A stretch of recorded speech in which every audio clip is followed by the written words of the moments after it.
Hello everyone, I am Steadfast, and we are back with the first day of the preseason matches of the CEA Corporate Esports Association, and I'm joined by none other than the fantastic, the handsome Beowulf.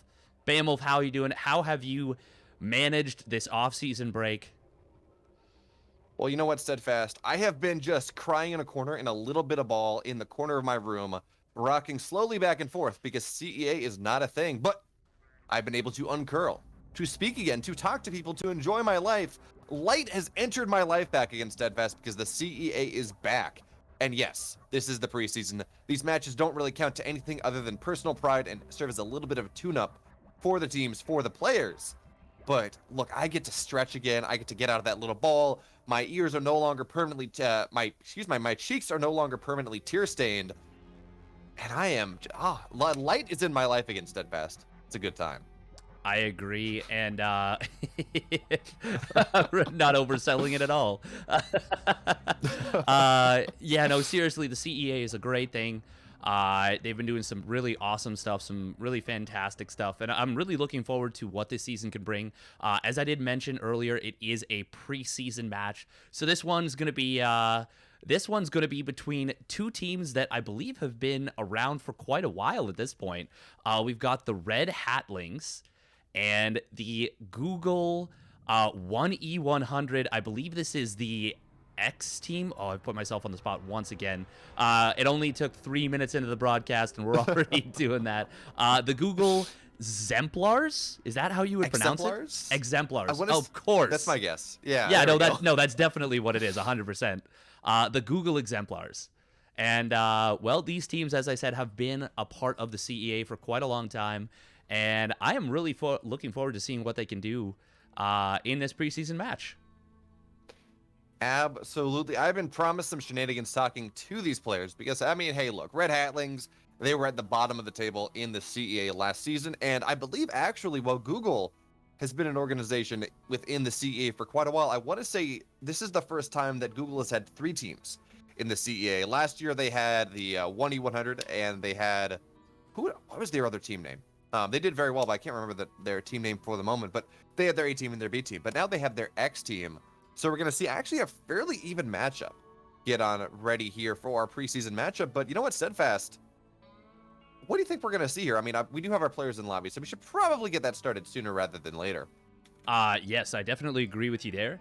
And it is going to be a ZVT to start things off. First map is going to be Lightshade. As far as what we can expect from this match, I know that a lot of teams, now I don't think we'll see it this week per se, but a lot of teams come prepared with some pretty funky builds.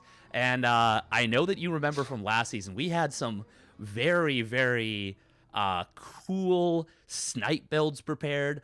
I remember, I think the highlight of upsets might have been actually from the Redhat Hatlings, where a Gold League player beat a Diamond League player with a 12-pool drone pull build on the meme of all meme maps, which is funny because it looked so standard. Oh, what's the map? It's the one where in ZVP everyone did that 19 drone speedling all in. How have I forgotten? Oh, was it Dastan Station? No, it's not Dastan Station. It had the massive ramp that you couldn't wall for the longest time. Oh no, it wasn't. It wasn't that one. It wasn't that one. It was like in GSL, like last season. It was. Oh. It had like the forward Rich Vespine Geyser. Oh, Daybreak? No, not Daybreak. I think it did start with a D though. What in the? You know what, Steadfast? I'm just gonna sit here and I'm gonna look it up for you because this is bothering me. I'm looking it up too. It's like, bothering me so much. Professional StarCraft casters here, friends. Thank God for Wikipedia, right? Oh yeah, man, absolutely. God, why? I always do this to myself, like 100% of the time. I was just about to say Death Aura, but it's in the map pool still. Yeah. It begins with a. Oh, what in the world was it? Everdream. What am I thinking? It was Everdream. You know, D's in there. It's fine. Yeah, there is a D. It's Dream, but it's blocked by an E. Oh, man. And, well, that was perfect timing. We figured out the map just in time to get into game number 1 here. between Redhat Cephalopod and Google Xmeplar Cineon. And I'm looking forward to it. I hope you are as well. And, well, it's good to be back. It is so good to be back here. Now, I don't believe we have any map swaps. I don't believe they were submitted because I believe the lineups were just submitted about 10 minutes ago as these things roll. Because, I mean, hey, this is the preseason and things were only just ready. But Steadfast, we're into game 1. That we are. And, well, why don't you introduce our first player up in the top left? Oh, it'd be my pleasure. As you said, in the top left. In the purple, he is representing the Redhat Hatlings. Give it up for the Squid Cephalopod. Look at that cute SC2 logos mod. That is just adorable right there. You got the hat. You got so many hats there. And it's important to wear many different hats at your company. Spawning down in the bottom right, it is the Google. Give it up for Cineon. Of course, 10 to the power of 100. Or what is it? It's 100 zeros, right? Does that mean 10 to the power of 100? Yeah, yes, that is a Google. Yeah. Although, of course, 10E100 is not the team that is playing right now. That is a different Google team, not to be confused with the team that's playing right now. Yeah, it's going to be a little confusing, but it's fine because I guess Cineon, everyone has the Google 1E100 tag. Oh my god, I just realized what his name actually is. It's Sign-On. How did we miss that? Oh, that's so cute. Oh god, now, that is just great. You know, hopefully he's a positive sign. He's positive sign here, and he's going to win the game for his team. We're not going to see the negative amplitude of that. Come on in. I guess he does something with signal processing in his life. You know, hey, sine waves. But it's always kind of fun here because you look at this, you're like, it's Cephalopod in map 1. And then you look at the lineup and you're like, okay, who's Cephalopod? It's supposed to be Patrick, but of course I believe Patrick is the probably his EU account because I tried to look up a Cephalopod just a little bit. Oh, hey, what does this player do? 10 total maps on today. So I'm pretty sure they're not fielding a player who has 10 games total in his entirety of playing SC2 because Steadfast, he has taken his expansion, he has taken his gas and his pool at a standard timing, and he hasn't been supply blocked yet. So, by that logic, the number of games played is a little bit of a lie. I mean, it's possible that he's just the smartest player ever born, and within 10 games, he figured out all of the fundamentals of the race. But I think you're probably right that that's an unlikely scenario. I think it's a fair bet to say that he's played a few games of StarCraft in the past, and we do see him actually going up to 8 Zerglings, which is a little bit interesting here. Sign-On electing to not go for a Reaper and going up for an early bunker. So he did get a little bit of information with that SCV scout, knows that his opponent expanded, but beyond that doesn't know a whole lot and won't be able to know a whole lot for a while. So ergo the safety of that bunker. Yeah, this really just does feel like a PBZ, or excuse me, a TVP build right here with the Marine into reactor, with the bunker coming on up in front, just to make sure that he's as safe as possible. But of course, it's a 1-1-1 behind this. We will see Hellions come on out here as Sign-On just getting ready to move on into the mid game. And yeah, as you did so wonderfully point out, because I'm never going to talk about what you try to show me when it happens. We're going to talk about it after it's no longer relevant. We do have Cephalopod, the wonderful cuttlefish, going for Overlord speed in this game. Just wants to make sure that he can scout anything and everything that his opponent is going for, because hey, scouting is power and power is scouting. And I don't think there are any more iterations of those two words that I can say that make any more sense here. But we do have what looks like here. We will maybe see a Banshee play. Of course, there is that tech lab next to the starport. But you know, I mean, the starport's building something too. So I guess this is just it's going to be stim. He just hasn't started that yet. Very possible. It's hard to say. Ooh, these lings are going to run into a brick wall, and many of them do go down. Not even getting any damage on the Hellion. So nice little opening blast, first blood for Sign-On there, picking off 4 Zerglings for effectively just a couple of paint scratches on that bunker. Now, Cephalopod, we do have +1 melee on the way here, and that's a little bit surprising because generally you would expect to see +1 Carapace if you're only going for one upgrade in a ZVT. The Carapace is so much more important than the attack upgrades are at most portions of this game, because you want your banelings to be able to connect. And that's where they do the damage. Banelings, they care about upgrades, certainly, but they much more care about being able to connect. Even if they're 0-3, they're going to do a lot better than 3-0 banelings, because, well, they're just going to get shredded. That being said, though, Baneling Nest is on the way. Lair is on the way. Cephalopod doing a pretty good job of droning up here. And you know what? I don't think he's been supply blocked this game. So good for him in that from that perspective. But Sinon, we're having a bunch of additional barracks here. It's going to be 5 barracks before a third base. Sinon going for an aggressive option here in this game. I guess only 4 barracks, but generally you would go 5 or 3, not 4. Going for a more aggressive option here in this game number 1. Although he does have 2 eBays, so I guess more of a middle-of-the-road path?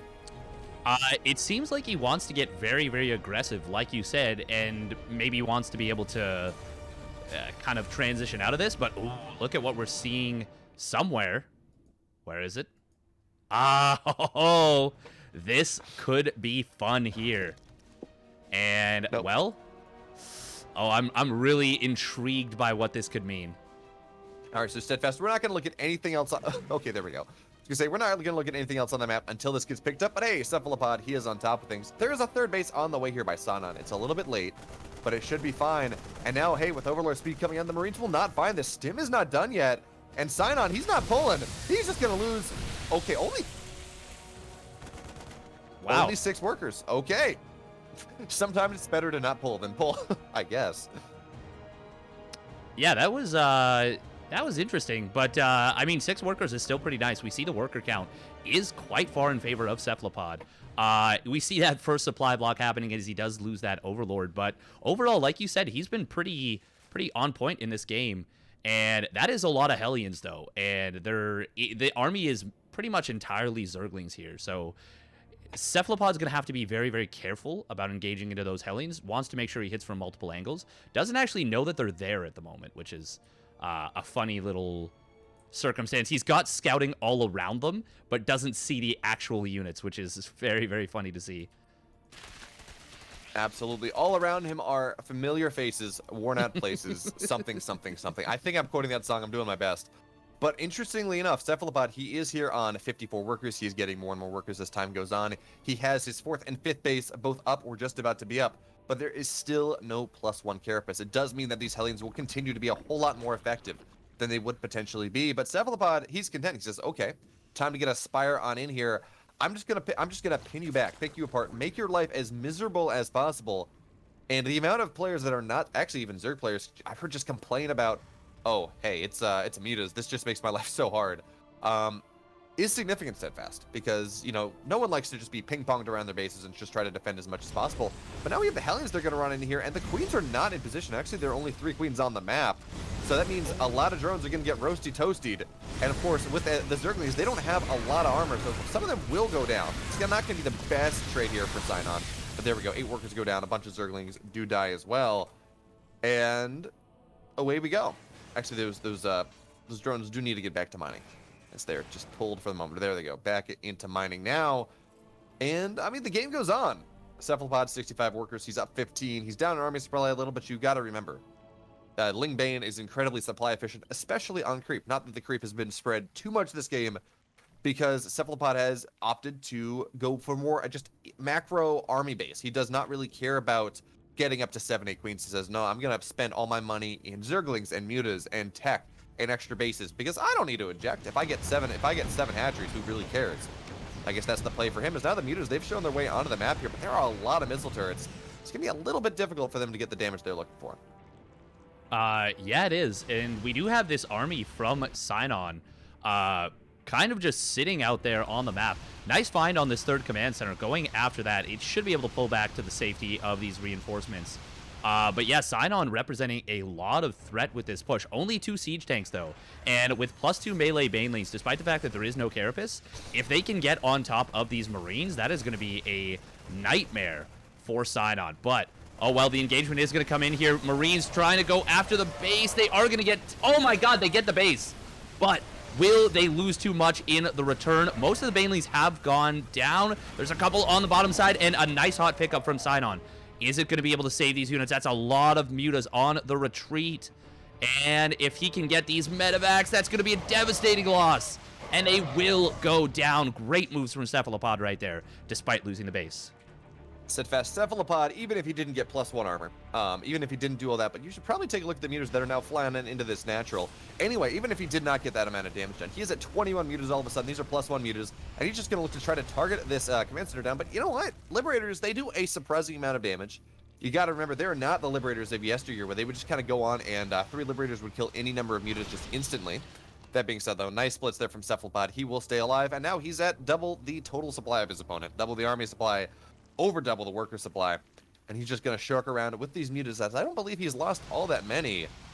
Yeah, he's lost 3 total mutas in this game. Now it's just his turn to camp production here, because if a Terran can't produce, a Terran cannot be victorious. Now, the Zergling, or excuse me, the Marines will find their way on in.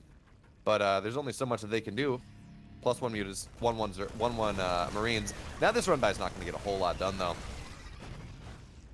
So, Steadfast, we're sitting here. Never mind. Never mind. I'm just going to ask you what Sinon's win condition was in this game, but I guess there is none. Cephalopod, he takes game 1. Yeah, not a great set of win conditions there for sure. Really solid moves out of Cephalopod there. And yeah, he just looked really, really good. Really, really good. And yeah, good job. Good job indeed. Absolutely. Just checking if there are any map swaps, because it's not, I don't see it in the portal, but I'm not too familiar with the new portal yet. Which, by the way, the CEA has done a wonderful job this offseason and developed their own custom tournament management site, playcea.com, playcea.gg. And it's actually really cool. More features are going to get added time after time. But the really cool thing about that, on top of things, is the games are deep linkable. So you can just link to a specific matchups and say, hey, here's what it is, go to town. So it's pretty cool. I asked if there are any map swaps, and the answer was, nah, we like real maps. And you know what? Technically, there are all real maps. They were Team Liquid. They were TLMC finalists, etc., etc., etc. But now map 2 will be on Oxide here. We're going to have, I believe, I guess the Red Hat players, they're just all from EU because none of them have any games on these accounts. I believe Red Hat is an EU company. I think. I actually have a friend. I'm wrong. Red Hat does Linux solutions. Actually, I've worked with when I was working at Northrop Grumman, I used their Linux distro for a while. But and on my my controls machine, my development machine. But yeah, so I actually have a friend in Red Hat has want to say that they have an office in like Charlottesville, Virginia. I just looked it up. Yeah, it's they are in the U.S. They are based in America, so it is in Raleigh, North Carolina, is where they have their corporate headquarters. But yeah, I'm sure they have other offices. Oh, they have a Red Hat in Canada. Neat. Yeah. Neat. Don't appropriate my culture. Read. I mean, I feel like, I am what, 2 hours less from the Canadian border where I'm living right now up in the Northeast. So there is enough hockey around. There is enough people watching Letterkenny around that I feel like I can probably that I can feel comfortable appropriating your culture. It's fine.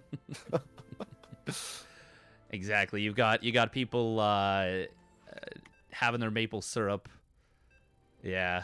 Oh, dude. When I actually went out for my PhD visit up here, I went to go get breakfast the day I had to catch a bus to get to my flight. Right. And there's a diner. It's been around since the 50s called Lude's. It's awesome. But I went and I got actually some French toasted crullers, which just sounds like it's a French toasted donut, like the best of both worlds.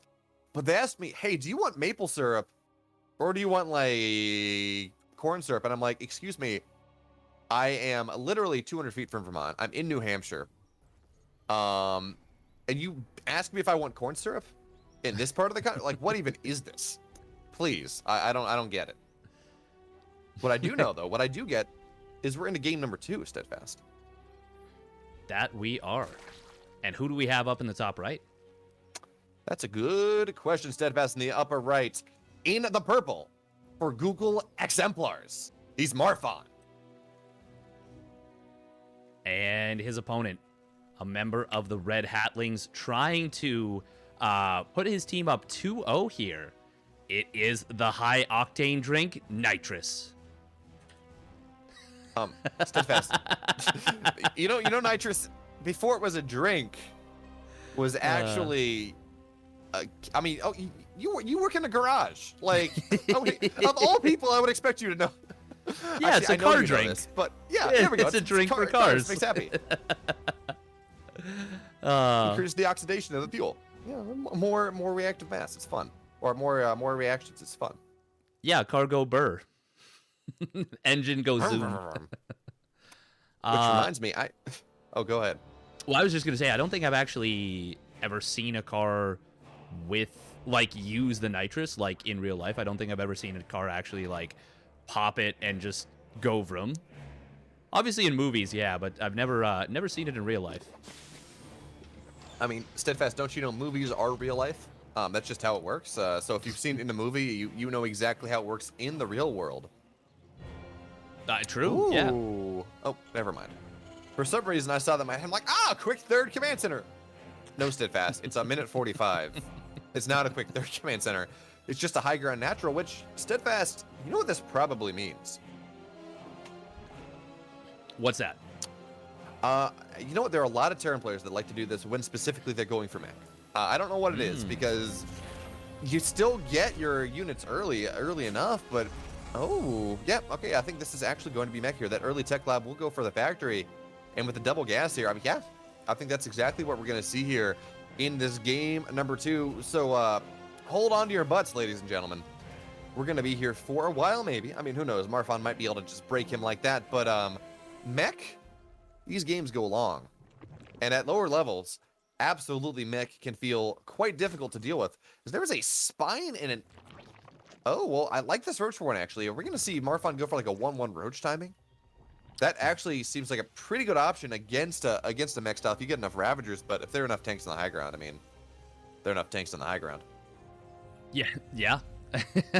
And, well, your prediction was absolutely on point here.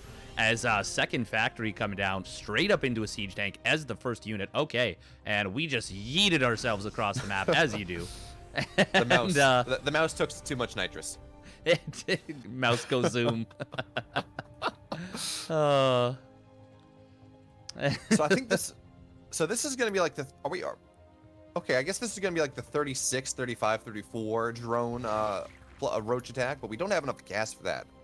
Not yet. I would expect to see 2 more gas go down here. But Steadfast, I gotta say, I understand why you didn't maybe know what that the high ground command center went, because I have slummed down in the lower leagues a little bit more recently than you have. Of course, Steadfast, for those of you all aware, he is a wonderful Zerg player. Actually, he's done pretty well in the North American Apprentice. Are you still in Code A, by the way, or were you knocked out? No, I got knocked out. I got memed out real hard by a very neat little build. Congratulations. I'm so sorry. One of the two. I don't really know. It's a cool build, but also you're out, so don't really know. Yeah, feels bad. All right, so where are we here? We do have a layer done, and there we go. Now we're seeing those additional gases that we do need, but no roach speed yet, because a lot of roaches have been built. But of course, the only reason you get layer at this point is to get roach speed. Maybe, was this just like a... No. I can say this was a defensive roach play. No way. But, we do have a third base on the way now. We have a 4th gas. We have a Hydra... Steadfast, please explain. No, I'll let you take this one. No. Yeah, no, this is a very interesting and bizarre setup from both players, to be honest. Roach Hydra is an okay composition. It can do all right against mech, but where it gets, a nice power spike is when you get up to, let's say, Vipers and Lurkers, and, you're on 8 gases, so at least 4 bases, off of, 75 to 85 drones. But we're seeing that Hydra Den come down very, very early. And meanwhile, on the side of Nitrous, we have, he's just been pumping off of 2 factories here. One with the reactor, one with the tech lab for those tanks and Hellions. And a pretty quick 3rd command center, and an armory finishing up. So we could potentially see a Hellbat push, but Yeah, this is. Oh wow, actually no, he's worried about Mutas. He's going to be going into a Thor. And now normally Thor production not such a big deal as a mech player, but when you're on just one Tech Lab factory and you put any time into building the quote unquote wrong units, that's not ideal. But look at this. Yes. Okay, so we're gonna see a Sky Terran transition off of 2 bases 10 minutes from now. Nitrous just getting prepared for things. But you know what, Steadfast, as much as you say, yeah, Thor is there, they're absolutely not the correct unit right now, and I do agree. There is nothing that feels worse once the Terran player, the mech player gets a little bit stronger, they get their upgrades that they're looking for, and suddenly you have like 3 Thors, and there's absolutely nothing that you can build that deals with them properly. Once they get like that 170 supply. And I mean, you can, and if you get some good fungals, you get some good neurals, you get some really good spellcaster usage, you can make things work. But still, I'm gonna balance one for half a second and say Thor's OP, please nerf. Anyways, we now have our second Evo on the way here. Hydra's all the upgrades. We're starting to get all the upgrades here, but Marfon, I mean, he's not steamrolling into that hive, not all that quickly. And this is a, what's the word I'm looking for? This is it's not cognitive bias is not quite the word, but it's close enough. Where lower level players can do where they say, I don't want to die because I don't know what's happening here. I've made sure I'm not going to die. So I'm going to get an equal balance of economy and army. But at the end of the day, that doesn't mean that you are staying alive. That means you're just dying slower. Because as a Zerg player, specifically as a Zerg player, this is true of other matchups as well, but specifically because of how Zerg larva economy works, you want to make sure that you are building as many workers as possible, building as many bases as possible up until the last minute. Now, these roaches will find their way on in, get absolutely nothing done. And I think this is actually Marfon's first look at the idea that this is actually going to be a mech play here from Nitrous. So Marfon, notice, he has been building a ton of army, but he's also been building a ton of economy. Back and forth, and now he's down here 40 army supply or 40 supply compared to his opponent. And yes, part of that is the bank that he's managed to accrue for himself. But also, again, he has not had that economic production all that early. So now he's only at 61 workers. His opponent has economy parity, and Nitrous is getting into the 4th base just around the same time that Marfon is as well. So you never want to be in an economic parity here with a mech player when you're playing Roach Hydra. You want to be able to slam them with your superior economy and go to town. But how many factories is that now, Steadfast? We are now up to 6 factories here, and he's throwing down Tech Labs on 3 of them.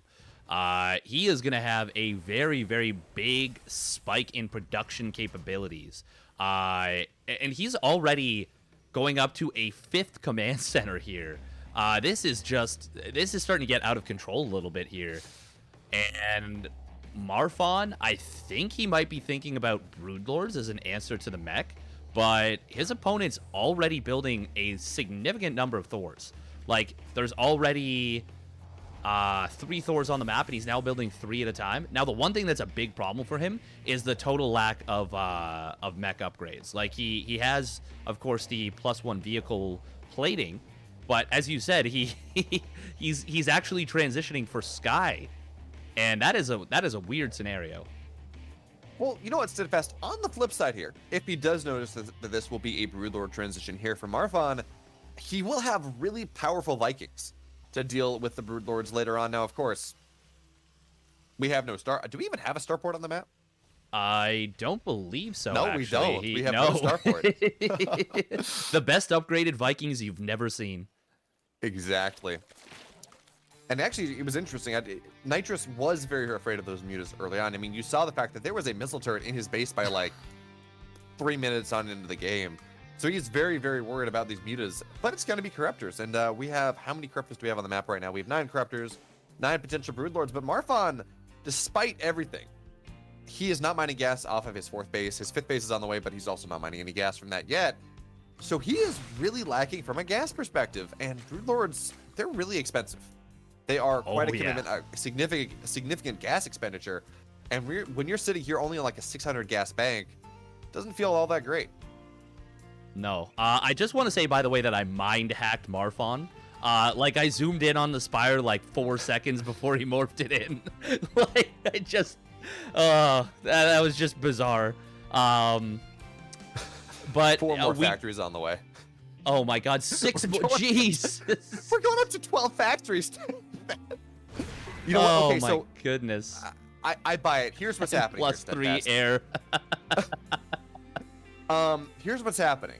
Mech players, they take forever to rebuild their army once it dies. So one of the ways you can beat a mech player is you just go and you kill their army and then you counterattack before the mech army survives, or gets reinforced. But Nitrous here on a bank, he's going to have 12 tanks coming out at a time, something like that. And Steadfast, that is enough production cycle. If you got 12 tanks coming out every production cycle, I don't really care how fast each tank takes to build individually.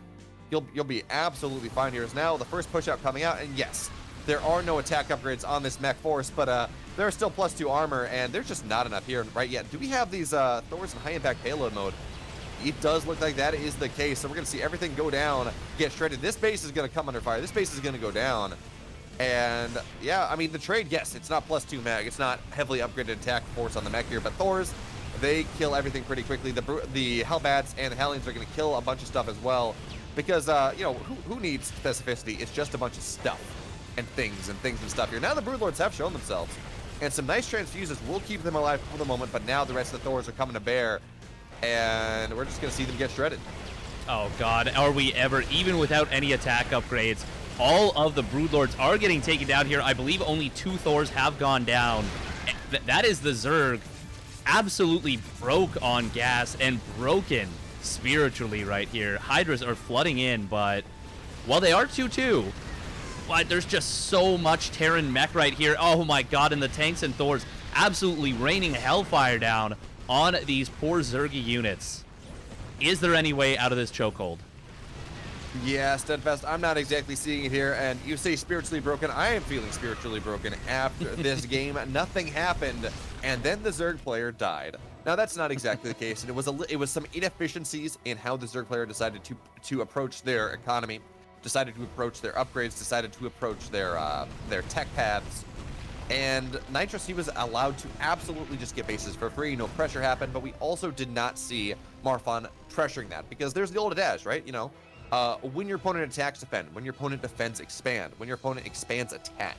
And we did not see any of that coming here from Marfan, as he was just content to try to build an army a little bit, try to build economy a little bit, but not enough of either. And now we're sitting here, 200 supply to 71. And there we go, GG. We're going to see Redhat Hatlings take a 2-0 lead. That we are. Well done by Nitrous. And yeah, as you mentioned, that may look a little bit like, oh man, mech so OP. But realistically, it's one of those situations where if you kind of, as you mentioned, don't like have a game plan that's really dedicated in one way or the other, you can have some situations where things look a little bit silly. And we have one of the players from Google from the first match saying somebody has been watching Vibe. Vibe, a big proponent of the Thors in that early game, or sorry, I guess lower league play. Just get your armies up, get everything ready to go, get it rolling, and then just stomp across the map with a big old Thor army. And oftentimes it can be pretty damn strong. Yep, it can be, especially at lower levels where players don't know how to use Infestors, don't know how to use Vipers, maybe aren't all that great at Swarmhost. He was attacking air. We figured it out. We figured out why he was going air upgrades there in that game. He was attacking air targets, is what happened. It makes sense. That's it. That's brilliance right there, and it's at its finest. Yeah, haven't played in a while. I thought that was ground. And you know what? I mean, this is one of the things that we do see Blizzard play around with when they're trying to figure out how to balance mech. Do mech attack upgrades, do they attack air, or do they affect both air units and ground units, or are they getting split up? And the same thing has been true for armor as well. There was a time when you had to get separate air, when you had to get 4 different upgrades. Air attack and defense, ground attack and defense. But that's not where we are right now, and I don't think we're gonna see that ever change again with the downturn in everything else. I mean, we've seen how long 2 Stargate Void Ray openers have been allowed to exist and be just uninteractive. But that's enough about balance winding right now, because our third game is going to be on Romanticide eventually, and it's going to be Cyril versus Atlantean. Yeah, and looks like Cyril is he rocking random in this match? That would be pretty nifty, I have to say. He is all geared up for it, and that would be pretty cool to see if that's what we're gonna do. Atlantean really on the ropes here. Gotta find a way to bring it back. Channel that Terran OP-ness and get the bring back, the comeback ready to go. But what do you think we're gonna see here on Romanticide? Well, you know what? We do have a random player. And I believe Cyril is MMR advantage just a little bit here. It looks like he is Diamond. Atlantean is Platinum, although for some reason their borders aren't showing, even if you do check their profiles. And it gives them a border. I don't really know what's... Oh, never mind. That's highest achieved. I've been playing StarCraft for 10 years, and I'm just like, I don't know what these mean. It's fine. Anyway, I think we're going to see something a little bit cheeky coming in from our Red Hat player because he's a random player. And more often than not, random players, at least especially at this level, you'll just see cheese up the wazoo. Now, I don't know what it's going to be because he has 3 different options, but it's going to be something, Steadfast. It's absolutely going to be something. That I can promise. It's not going to be nothing. I agree that something will happen in this game. I think that's a very fair bet, and I'm glad you brought it up.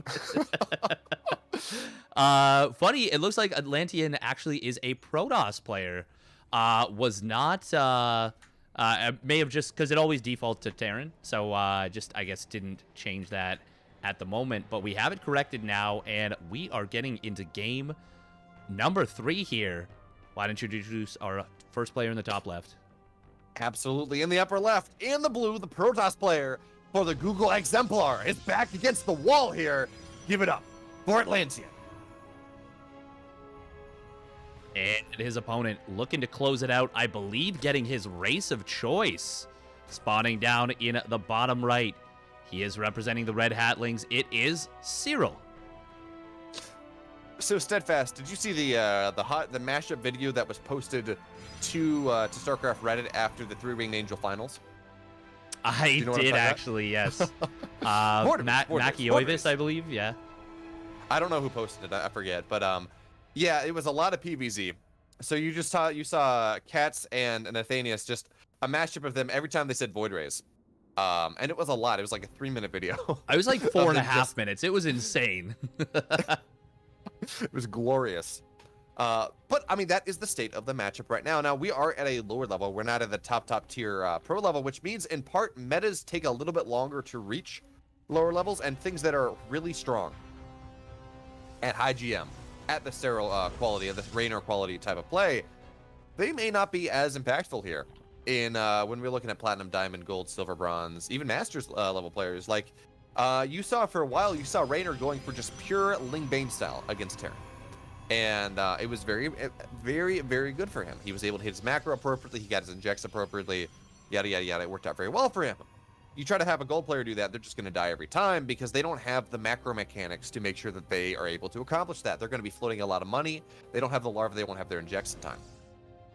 So I'm not saying that mass void rays are or not, or any sort of strat here that we've been talking about is good or not good at the level that these players are playing at. But it's interesting that while a build or a style may be objectively powerful in the matchup, it may not be objectively powerful at the levels that we are looking at for this game. So it's going to be interesting to see exactly where Atlantean, where Cyril goes from here. Now it looks like we will not see the Stargate opener, even if this is a Warp Gate first. Of course, Trap does like to go Warp Gate into Stargate, which is really annoying for the Zerg to scout.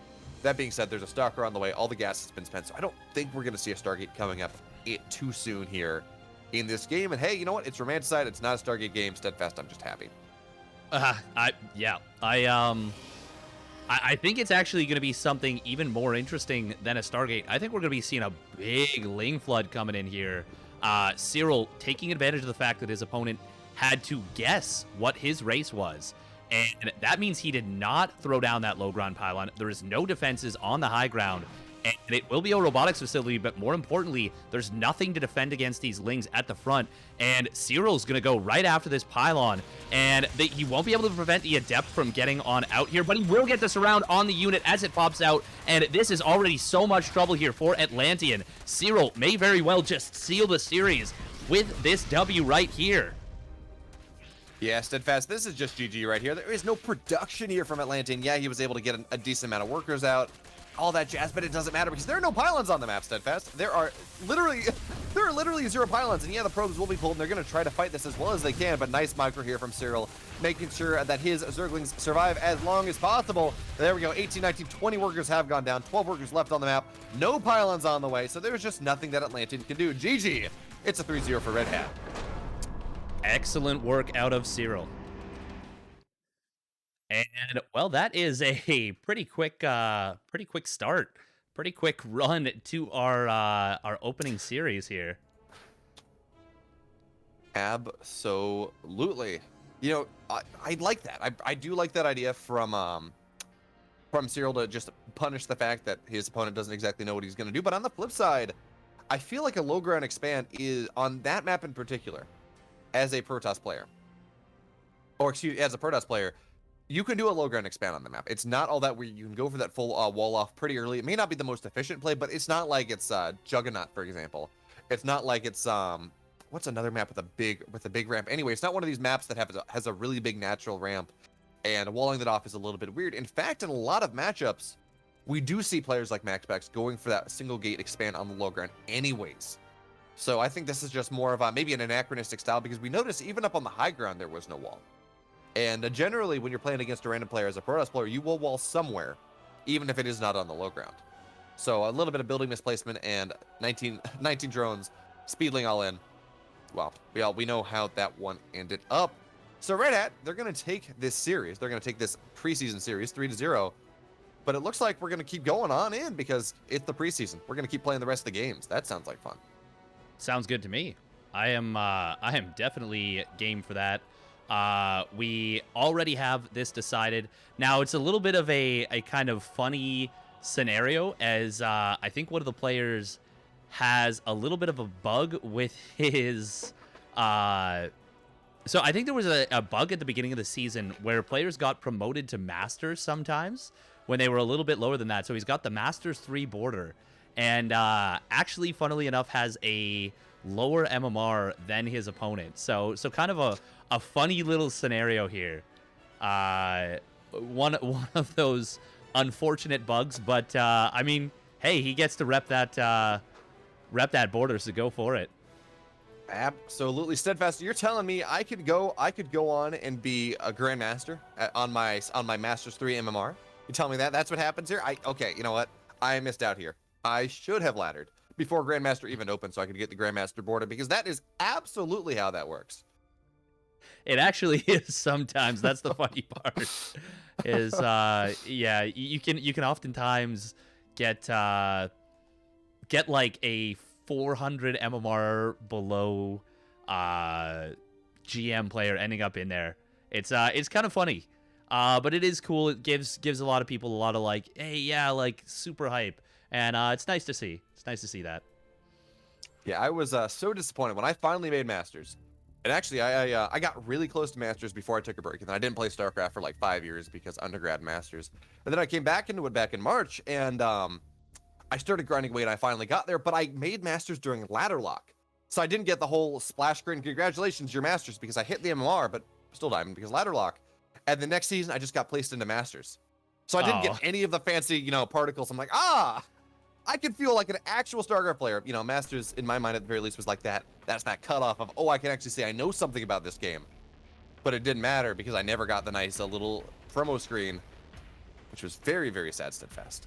It's incredibly sad. But you know what's not sad is we are getting into a map on one of the Team Liquid map contest maps, Beckett Industries. And why don't you introduce our first player in the top right? Here we are, spawning the upper right in the red for Redhat Hatlings, up 3-0 in this series. He is Zip. Zippity zop zip zoop. And his opponent spawning down in the bottom left, represented Google. It's GURP. I just couldn't help myself on that one. You know, Steadfast, one of these days you're going to ask me to introduce a player, and I'm just going to say no. Damn. I'm just going to refuse to cast the game. Sitting there just awkwardly making like heavy breathing sounds over the course of your solo cast, doing what I can to just mess you up as much as possible, like particularly, you know, in a fight or something. And you know, we have GURP, he's coming on in. Oh, that probably sounded terrible. Just start on the growling. Yeah. Just making all kinds really of weird noises. sounds. Yeah. Yeah. The next level, I mean, you know, some casters, they go and they take the intros as long as possible to mess with their observer. And that's just the next level. You just make like start weird squealing sounds and growling sounds and suddenly we have no viewers. Where did all of our viewers go? I don't know. Oh, it's impossible to say. It could have been anything. Well, we do see Beckett Industries a little bit of an interesting map though.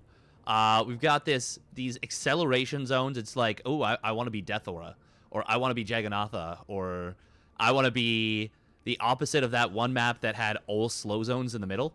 Oh god, that was a bad map. Do you remember that one? Do you remember that one? It was like, it was a winter map. I think it was 2 seasons ago. It was just a nightmare to deal with 2 base all-ins. I know I played on it, but I cannot remember the name. It was not one. It's, you know, there are maps that just stick in your memory. I'm talking like Frost, like Whirlwind, like Death Watch. Was it Death Watch? Another 4-player. Apparently just 4-player maps for me. But hey, like Korhal, like King's Johnny Station. All those. Yes. Those great all-time great maps. And then you got maps that you just kind of forget about as soon as they exist. I mean, you know they existed, but.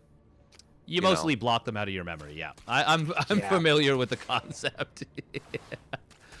We do have these Lings kind of jumping on this Adept, and they're actually going to get a bit of a surround, but it will just shade away with 14 HP remaining. Zip is going to be able to maybe take down a probe at the natural with this, and that Adept does have to be careful. It is regenerating shields and will kite back. So nice job. Oh, but it's still going to go down. Wow, that's actually a big problem for GURP. You know what, Steadfast? I think this is the most impactful 4 Zerglings that I have ever seen. I don't think I've ever seen 4 Zerglings get this much done. They got a probe. They're not gonna get this pylon. Surely they're not gonna get this pylon. But yeah, with the Adept out, they really shouldn't. Okay, there they go. They will be forced to go out. But hey, an Adept, a probe, significant damage on a pylon. These are the most impactful scouting Zerglings that I've literally ever seen, ever, in the course of this game. Okay, never mind. Looks like probes were continued to be built in the main base despite that Zergling harass, and now they just a little bit too many got Maynarded over to the natural at first blush. But now the Oracle's gonna fly around and we don't have a Spore Steadfast. No, we do not. Oh, but also man. Ooh, no. Go, Gadget Oracle. I like how it moved a tiny bit when I said that. Like, it didn't move a significant amount. It moved like 3 inches to the left. That was beautiful. Oh, man. Absolutely. This is one of those things where, you know, you have the Oracle and you have the timing, but then your opponent sees it because you kind of show in vision, and suddenly you don't have that timing anymore, as we do. Oh, look at that. There's a little trapped Hydra sitting there below the outside of the main base. And you know what? You would think with the Zerg player playing on this map that he would go on first order business and free that Hydra so he can now have a Hydra in his army at like 2 minutes into the game. But the trials and travails of this map means that Hydra will not be able to get anything done in this game. It's just a doodad. Why can I not say that? Steadfast, please help. There's so many things that just break your brain in the English lexicon, and that is one of those. Now we do see Forge, Twilight Council, and Robotics Facility come down, so a big tech transition. And oh, there we go. Look at that. Some nice little harassment coming in. Picks off 2 drones. Says, I can micro oracles. I'm Nina. I know how to micro oracles. Now, unfortunately, she's not quite as good as Nina. Not able to get that queen. Does suffer a decent bit of damage, but picks off 2 drones. That's always nice. It is non-zero damage, and most importantly, of course, the oracles have stayed alive. There is this additional crowd control aspect. There are from stasis traps. There are additional reveals, and it's just good scouting. It's good pressure on the map throughout the course of the game here. As I don't know why we're zooming in on drones hatching steadfast. Thank you for that. Wonderful content. Wonderful, wonderful content. This is what the viewers at home, what they want to see more than anything else. It's the drones hatching out of the larva. That is the most important thing that one Oracle, unfortunately, will go down, and the Queen's transfuses are a thing. So a little bit of a mismicro there. A little bit of a poor decision, I think, more importantly, from GURP. And you know what? I'm, again, really surprised we're not seeing a mass Stargate plague out here, because look at how defensive this map can potentially be. It is going to be so difficult for the Zerg player to really find their way on into the third base, into the natural, because there are only two approaches. One of them is walled out to hell, or one is choked out to hell. The other one is also choked out to hell. So good luck getting through there with anything as you try to make that attack. Yeah, this is an incredibly strong Sky Toss map. Just looking at it on paper, the only part that's kind of wide open is this approach into the fourth from the south, but you can cannon and shield battery that up to your heart's content. Oh, Steadfast. I did a Estrella Beyond Best of 9 last night, midnight till about 2 a.m., 2:30, and actually was pretty awesome. It went to 8 games, which was rather surprising. Beyond did win, but still, Estrella taking it to 8 games, and he looked really good even in the games he lost. Anyways, though, we had a game on Lightshade where I think Estrella got to I think like 11 cannons and 3 shield batteries on every base. Oh my god. Because the game got laid enough. Like 9 or 11 cannons. It was just one of those, you're not attacking on into this. And yeah, it's a different matchup, and it was a different build, a different style and all that, but you know, still, lots of cannons. That's the only thing that's relevant in this entire story. I mean, it's very relevant though, like the just the fact that they're good in every matchup. The shield batteries, the cannons, it's a good decision to go for them as the game progresses on. Now, speaking of good decisions, we do have Zip getting up into a very strong-looking composition. He's got Lurker Den coming down. He's already got 1-1 well on the way on his Roach Hydra. Got those Hydra upgrades coming down. And, ooh, big Ling run by in at the third base, trying to distract for this main army coming through the middle. I mean, that is like, what, 5 Hydras and 5 Roaches? I'm not really convinced that is the main army. I think this is more of a, you know, an expeditionary force, just like the other one, but look at this stasis trap. Now, he will not be baited on into it, and Zip, it's a little bit of a... I don't really like this attack from Zip, to be totally honest. I mean, he has his Lurker Den just about done. His +1, his 1-1 is just about done. Attacking in right now, when you're at an upgrade disadvantage, when you're just about to get a much better tech, well, that doesn't make a lot of sense to me. Now, he does have a supply lead, absolutely, but it's a Zerg supply lead. It's not quite as impactful as, say, if this was a PvP and it was up 20 supply, or a TvP and he was up 20 supply. But now he's going to go on in, and the stasis trap will go off, but it only catches 2 roaches. That actually serves as a little bit of a force field, makes it a little bit more difficult for the Chargelots to get on top of things, but these Chargelots will still get on top of pure Hydra. And Steadfast, Chargelots, they deal with pure Hydra pretty damn well. The one thing I will say is that most of them go down right there, and this is still a lot of 1-1 Hydras. And the Archons and Immortals are slowly getting picked off. Zip might be able to just overwhelm right here. Unfortunately, we have GURP warping it at a slow warp-in pylon, and that means these High Templar are going to get picked off before they can become Archons. Another rallying Immortal gets taken out, and I think we're actually just going to see Zip completely overwhelm his opponent right here. Great job from the Zerg player, and GURP, yeah, doesn't really have an answer to this Hydra army right now. Yeah, unfortunately, GURP not really able to spend the money that he has sitting here at a 2K bank. So no more Chargelets, nothing more than that. I guess he was, I can't tell anymore. I guess maybe he was lacking on gateways. Yeah, he was only on 5 gateways off of 3 bases, so he just really did not have the production he needed to make sure that he was able to actually hold that defense. And yeah, the first defense looked really good. He had a good stasis ward. He got on top of the Hydras with his Chargelets. He was in a good spot. But just the second attack, the third attack, that was what did it. And Redhat Hatlings, they take 4-0. Yeah, a very, very strong showing from them. We had some good plays out of the Xemplars, but yeah, Redhat Hatlings just a little bit too strong. Great job from them in this first preseason match. And, well, I think that's going to wrap things up for the first match. And, yeah, pretty quick cut and dry series.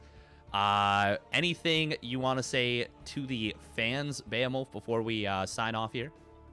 Well, you know, I'm just going to say thank you so much for watching. We hopefully are going to be back with a collegiate matchup soon, if we can find a matchup. Of course, this is the preseason, so maybe players didn't schedule things, and they're just going to we'll see what happens with that. But anyways, thank you so much for watching this matchup in particular. Hope you enjoyed it.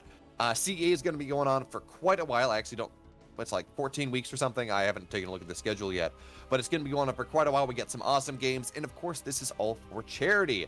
All of the money that players put on into this to go on the entry fee, all that all goes to the charities of these teams' choices. So with that, well, it's all for a good cause. Thank you so much for watching, everyone. It's been fun. Thank you very much, Beowulf, for joining us here. And, well, yeah, we'll be back with the collegiate match in a little bit.